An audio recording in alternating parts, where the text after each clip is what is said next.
Bapak Ibu yang saya hormati, kali ini saya akan memberikan sebuah pemaparan tentang budaya positif. Jadi budaya positif adalah sebuah budaya sekolah yang memiliki nilai-nilai positif yang bisa diterapkan di sekolah. Ini budaya positif ini diberikan kerjasama dari berbagai pihak yang berhubungan dengan sekolah, dari mulai kepala sekolah, kemudian guru, dan peserta didik. Budaya positif ini berangkat dari filosofi kehidupan dewasa, yaitu bahwa pembelajaran berarti menuntut anak menjadi manusia yang merdeka sesuai dengan kodrat alam dan kodrat zamannya. Artinya di sini bahwa anak itu sudah dibekali kodrat alam itu yang berhubungan dengan minat, bakat atau kemampuan. Itu adalah modal dasarnya dan dimiliki oleh setiap anak. Kemudian kodrat zaman itu berkaitan dengan lingkungan di mana anak itu tinggal. Kemudian pendidik haruslah menerapkan ingaso suntubodo imam dia mengraso tutupi hendayani. Di depan menjadikan sebagai teladan, kemudian tengah sebagai kasa atau motivasi, kemudian di belakang itu memberikan dorongan. Ini dilakukan harus secara dengan seimbang. Pendidikan itu harus mengenal 3 trikon. Yang pertama adalah kontinuitas, berarti berakar pada budaya bangsa yang berkesinambungan. Kemudian yang kedua adalah konvergen, artinya pendidikan itu adalah upaya memanusiakan manusia. Kemudian ada konsentris, artinya menghargai keberagaman. Jadi tahapan itu dalam proses inquiry apresiatif namanya, itu ada tahapan belajar. Akan muncul pembiasaan-pembiasaan positif yang kita kenal dengan budaya positif. Budaya positif akan menciptakan rasa aman dan nyaman pada murid selama proses pembelajaran. Budaya positif dapat mendorong murid untuk mampu berpikir, bertindak, dan mencipta sebagai proses memerdekakan dirinya sehingga murid lebih mandiri dan bertanggung jawab. Ini ada beberapa untuk menciptakan budaya positif itu harus dimulai. Yang pertama adalah disiplin positif.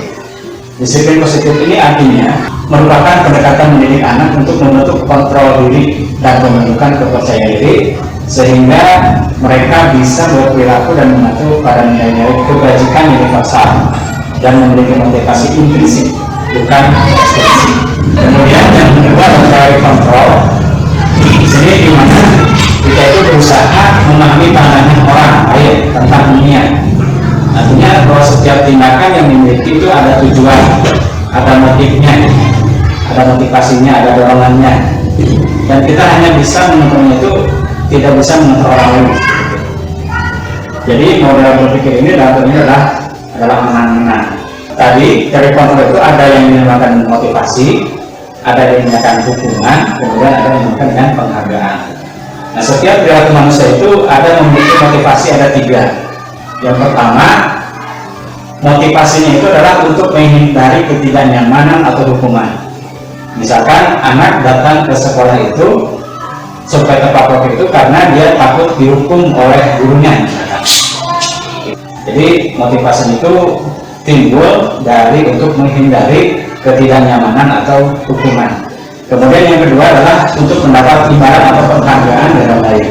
Jadi motivasi ini dikarenakan karena dia itu ingin mendapatkan imbalan.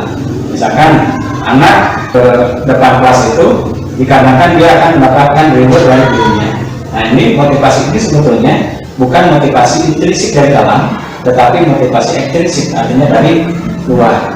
Yang ketiga adalah untuk menjadi orang yang mereka inginkan, menghargai diri sendiri dengan nilai-nilai yang mereka percaya. Misalkan ketika seseorang datang ke sekolah itu bukan karena takut ada hukuman lagi, atau kita bukan karena takut absennya terlambat, tetapi karena kesadaran dari dirinya. Mereka ingin saya ingin menghargai diri sendiri. Apa? Dengan menghargai waktu. Kemudian adalah hukuman dan penghargaan.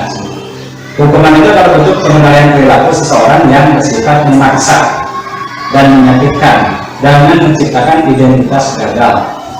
Artinya hukuman itu terkadang itu memaksa, kemudian juga menyakitkan. Misalkan ketika anak terlambat itu disuruh lari 10 keliling, misalnya lari itu kan sifatnya itu hukuman itu menyakitkan, kemudian memaksa dan menjadikan identitas gagal. Artinya ketika dia sudah dihukum, artinya itu dia bahwa dia itu adalah seseorang yang gagal. kalau diterapkan di sekolah itu akan membekas pada anak itu, sehingga memberikan kesan yang kurang baik seperti itu.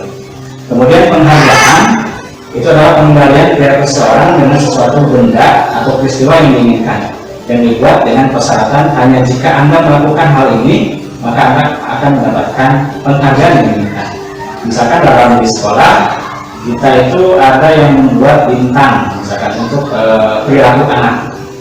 Jadi orang yang berperilaku baik diberikan bintang 1 misalkan, kemudian yang selanjutnya diberikan bintang 1. Artinya nantinya anak itu berperilaku itu bukan karena dari dirinya, tapi karena ingin mendapatkan bintang itu. Sehingga ini penghargaan ini bukan termasuk ke dalam motivasi intrinsik, tapi ekstrinsik dari luar.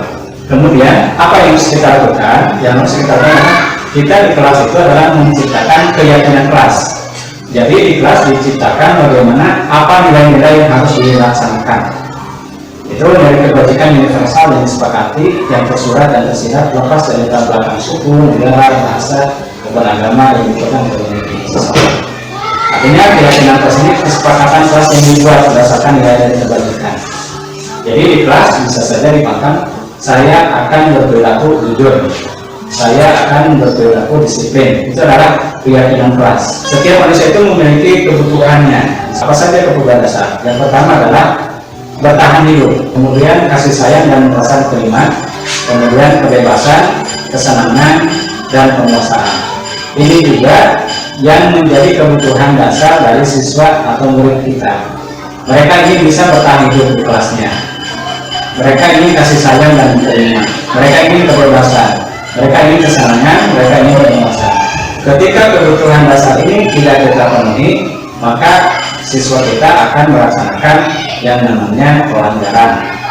Misalkan kita itu kaku, ruang geraknya terbatas, sehingga anak merasa kebebasannya terkekang. Akhirnya dia anak itu lari-lari misalkan di kelas itu ke depan ke belakang seperti itu. Karena kebebasannya itu tidak terpenuhi di kelas gitu. Nah, ini ada 5 posisi kontrol. Yang pertama sebagai penghukum, yang kedua sebagai pembuat rasa bersalah, yang ketiga sebagai teman, sebagai pemantau, dan sebagai mediasi. Menurut Bapak Ibu, mana di sini yang paling efektif? Apakah yang sebagai penghukum, pembuat rasa bersalah, sebagai teman, atau sebagai pemantau, atau sebagai manajer? Nah, itu karena di dunia media. Pada video kali ini, kita akan membahas tentang 5 posisi kontrol yang digunakan oleh Marian Wilson dan contoh penerapannya. Untuk lebih memahami kelima posisi tersebut, mari kita saksikan kasus Naren yang melanggar HAM 20 di sekolah dan melihat bagaimana kelima posisi kontrol dalam menghadapi masalah tersebut.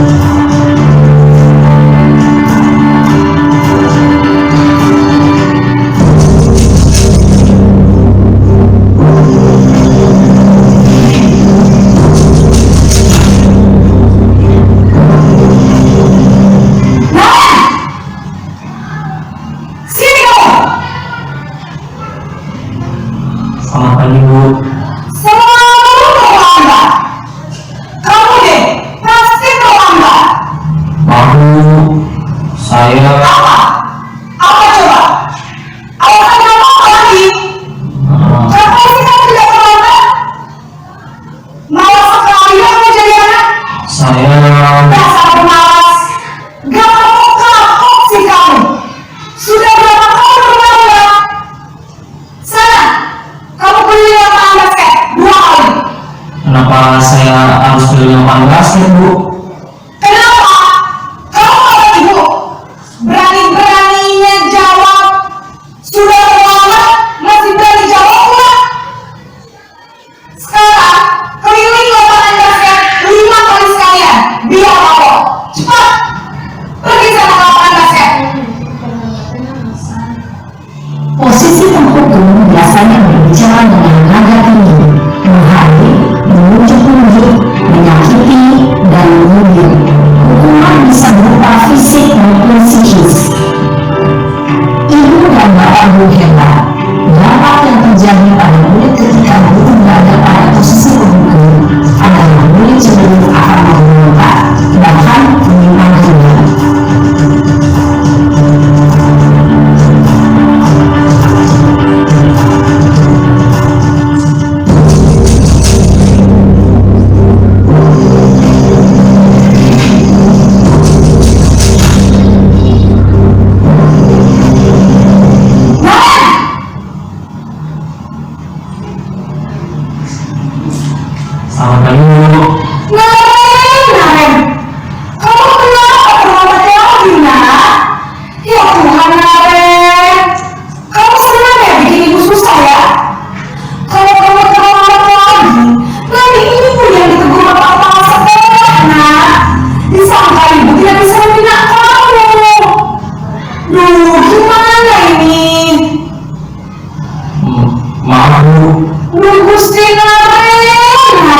Maaf Bu, maaf sekali.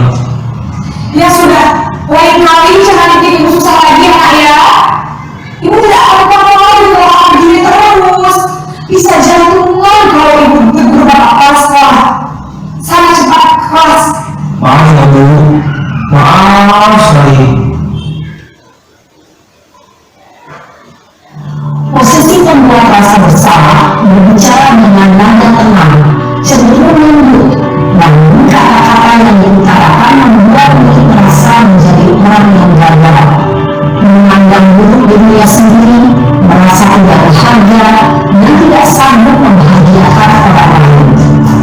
Ketika Nuri mengambil posisi pembuat rasa bersalah, Nuri akan menganggap dirinya yang bersalah dan ia akan menyimpan emosi negatif tersebut di dalam dirinya.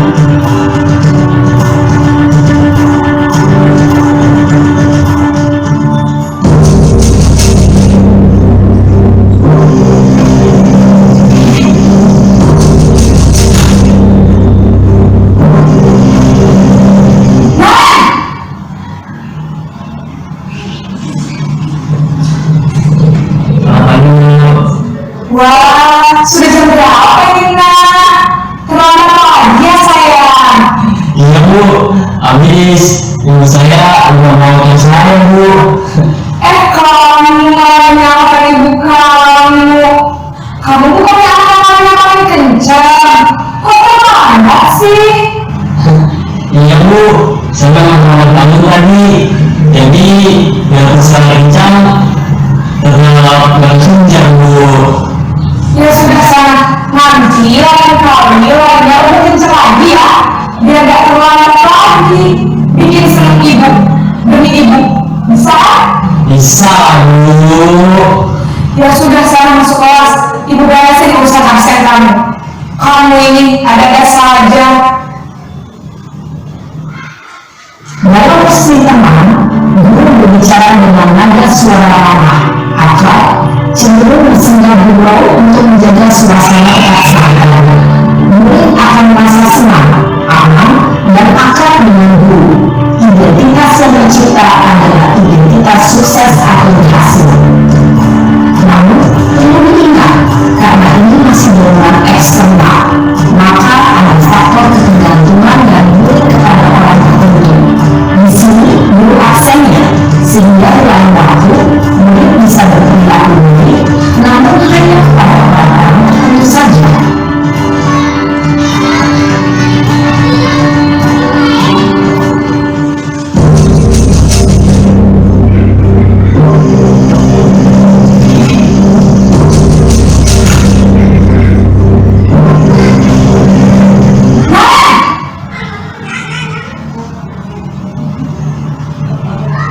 Selamat pagi Bu. Nah, apa peraturan sekolah kita tentang jam berapa kita harus masuk sekolah, nak? Kita harus di sekolah jam 7 Bu. Iya betul, sekarang sudah jam 7.20. Nah, itu sudah tahu konsekuensinya jika terlambat hadir. Karena Bu, saya harus tinggal kelas pas jam istirahat selama 20 menit. Iya benar, konsekuensinya demikian. Jadi nanti jam 9.30 pas istirahat, kamu harus tinggal di kelas, kerjakan tugas tambahan untuk ketertinggalan kamu, ya? Baik Bu. Posisi pemantau mengandalkan penghitungan atau data untuk mengontrol murid. Guru mengarahkan murid berdasarkan peraturan dan konsekuensi. Seorang pemantau menunjukkan bahasa tubuh dan ekspresi wajah yang nyata dan cenderung formal.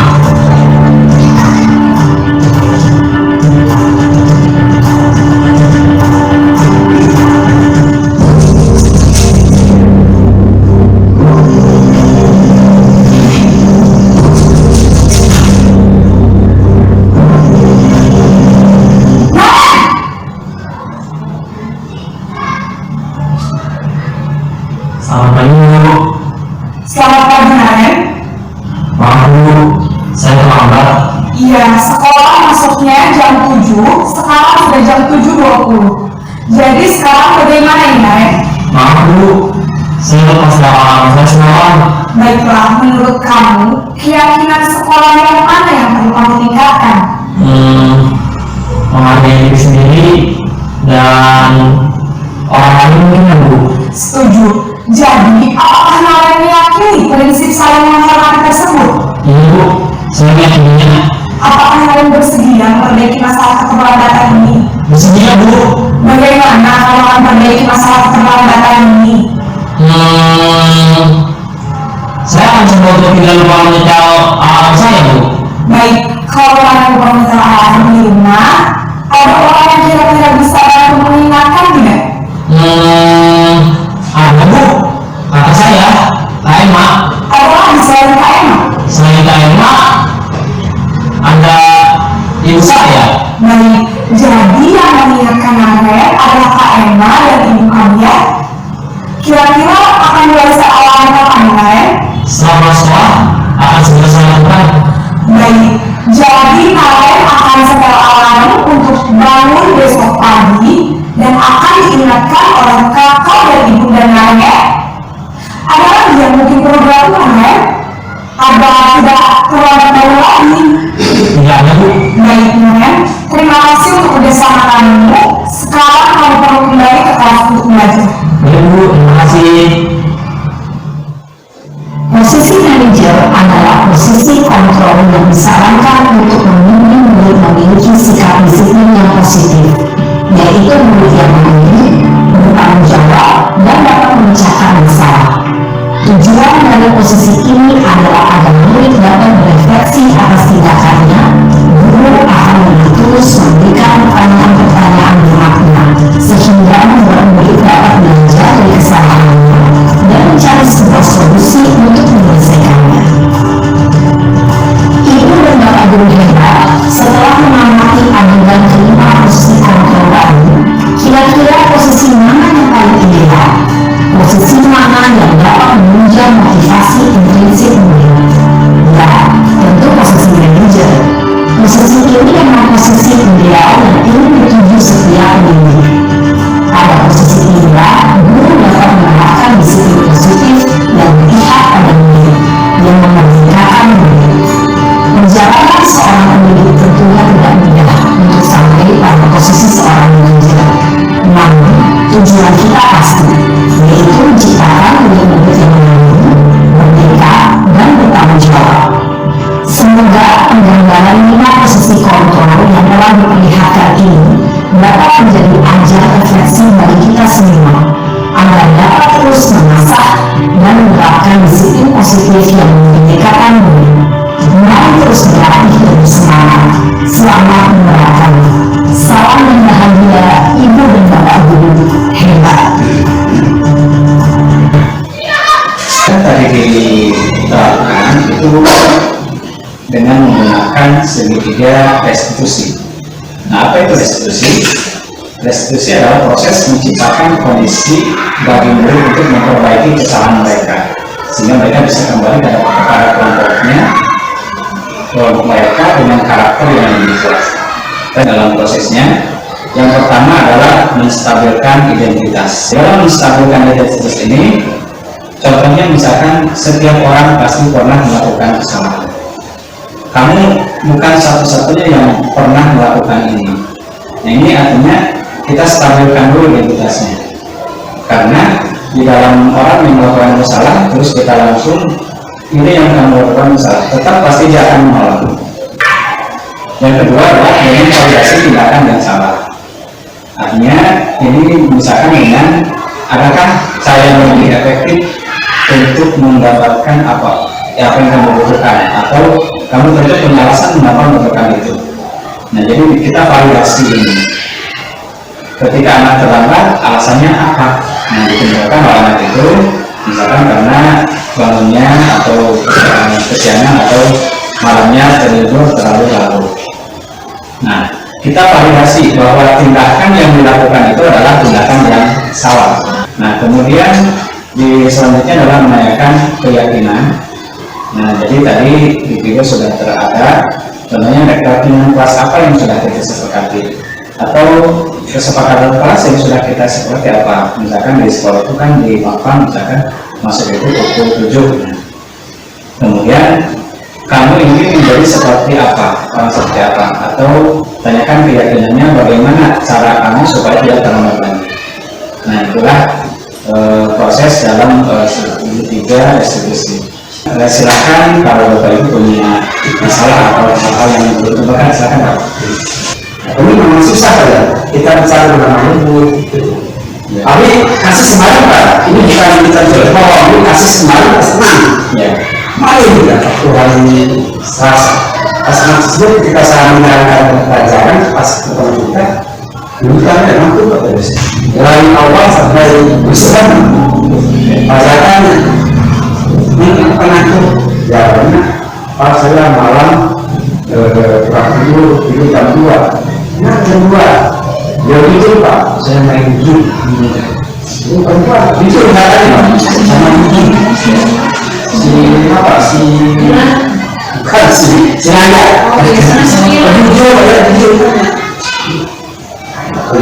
cuma baru tidur tapi kok bisa seperti itu ya ada orang tua menimbulkan kontrol kenapa seorang itu ingin aman sendirian itu kan salah satu kasus yang sangat mematikan ya kalau jelas-jelas anak mungkin ngantuk tersebut karena ada dasar alasannya kesehatannya memang jujur tidak jujur ya saya main MK Pak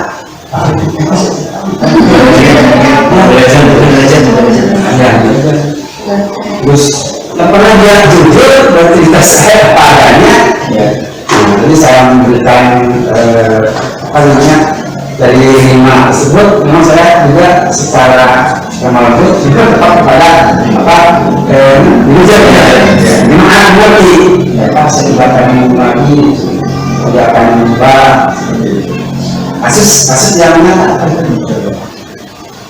jadi yang apa mungkin Pak yang manajer ya kita itu bisa saja soal pertambahan atau apa tadi kasus dari kelas. Makasih Pak, sampai jumpa. Ya, terima kasih kepada Bapak. Ini sesuai dengan kasus skill yang Bapak tadi di kelas ya. Nah, dalam kasus yang Bapak tadi betul Pak. Jadi yang kita lakukan adalah menggunakan sebagai institusi sebagai posisi kontrol sebagai manajer.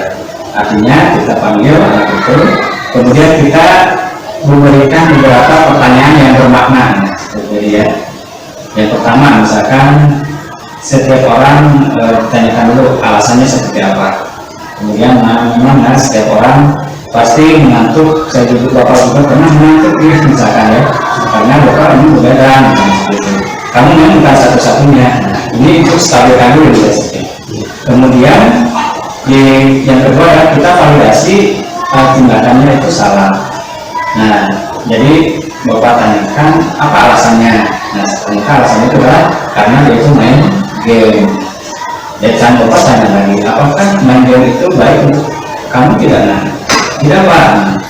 Terus itu kan nanti membuat kamu itu di kelas itu mengantuk karena main game, karena begadang. Ya itu baik tidak untuk kamu, untuk kesehatan? Tidak Pak. Itu kan nanti ini divalidasi kan Pak ya, bahwa tindakan yang dilakukan itu main game itu adalah tindakan yang salah. Nah, kemudian kita tanya lagi setelah itu. Nah, ketika pembelajaran keyakinan kelas apa yang sudah kita sepakati misalkan, atau kesepakatan apa? Ketika guru menjelaskan, misalkan murid memperhatikan seperti itu. Nah, terus apa lagi misalkan? Jadi dia mengucapkan bahwa kita harus menghormati orang lain, menghargai orang lain, menghargai dirinya gitu. Nah, dia setelah itu kita memberikan solusi kepada dia dengan bertanya dulu, kira-kira apa yang kamu lakukan untuk mencari solusi dari masalah kamu, yaitu mengantuk di kelas. Ya Pak, satu, saya tidak akan main game lagi.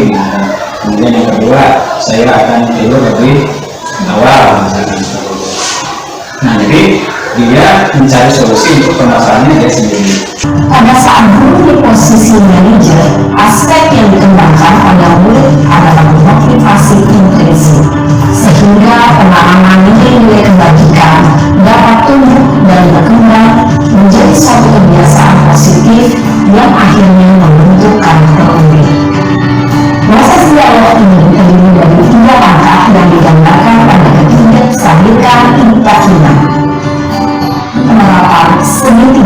institusi.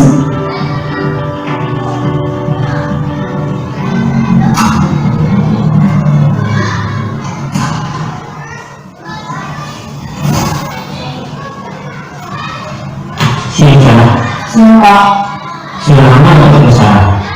Kenapa hanya ada di sini? kesel Pak, banget. Masa aku dikatain tukang fitnah Pak? Ya aku marah Pak. Aku udah dikatain mereka di depan kelas. Kesel banget. Oh begitu.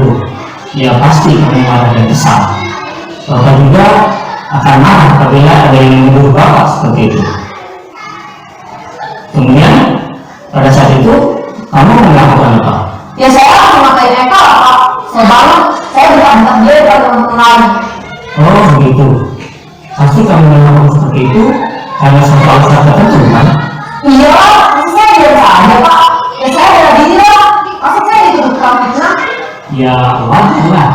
Mempertahankan harga diri itu sesuatu yang penting buat kamu. Untung kamu tidak memiliki gagal lagi.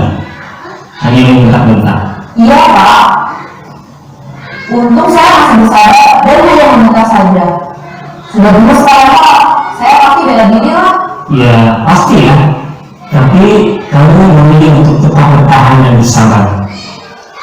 Kamu memilih untuk tidak berbuat lebih parah lagi kan? Iya. Nah, sekarang coba kita lihat lagi tindakan kamu yang mentak-mentakkan di kelas. Tindakan kamu itu tidak sesuai dengan keyakinan kelas atau prinsip kamu tidak? Enggak lah Pak. Capek Pak di rumah. Jadi keyakinan atau prinsip anak yang sesuai dengan keinginan kamu. Ya saya sebenarnya sangat menghargai orang lain. Mungkin saat itu saya menjadi emosi. Jadi tidak menginginkan sikap itu. Kamu meyakini tidak? Menghargai orang lain itu penting buat kamu. Yakin lah Pak. Iya, setuju. Kita harus saling menghargai. Namun, ada juga keyakinan yang kita sepakati yang perlu kita jalankan apabila kita sedang marah kan?